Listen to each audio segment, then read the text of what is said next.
இணைக்கப்பட வேண்டும் என்று கேட்டு விடைபெறுகிறேன். நன்றி, வணக்கம்.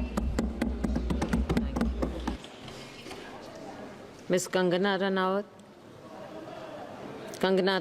जी।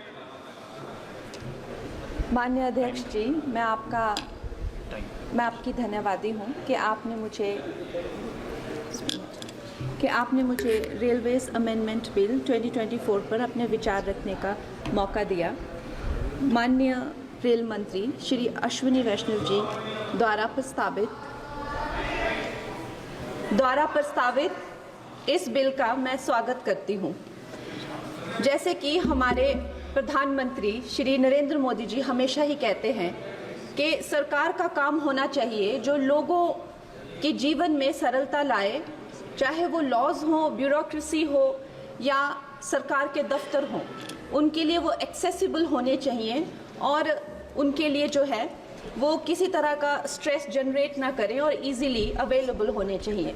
निश्चय ही ये जो बिल है इस उद्देश्य में जो है वो सफल होता है और इसके अंतर्गत जो है 1905 में जो रेलवे बोर्ड एक्ट था उसको 1989 में जो रेलवे एक्ट है उसमें क्लब किया जा रहा है। निश्चय ही इस तरह के जो एक सिंगुलर लॉ बनाकर जो है वो आई फील कि हमारे जो साधारण मानवीय हैं उनके लिए बहुत ही इजीली अवेलेबल होंगे, एक्सेसिबल होंगे, इसीलिए मैं इसका स्वागत करती हूँ।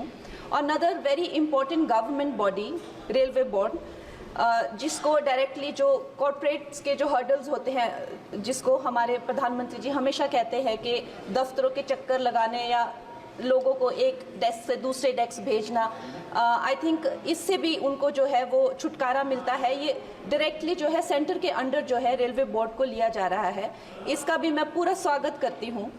और उसके साथ ही वंदे भारत की जो हमारी जो ट्रेन्स हैं वो हमारे लिए आत्मनिर्भर भारत आधुनिकीकरण का एक बहुत बड़ा एक प्रभावशाली उदाहरण, एक चिन्ह बनकर आई हैं सामने। और जब 68 वंदे भारत जो है भारत को दी गई थी तो उसमें से एक वंदे भारत हमारे हिमाचल जैसे छोटे से प्रदेश को भी दी गई थी, ऊना शहर में।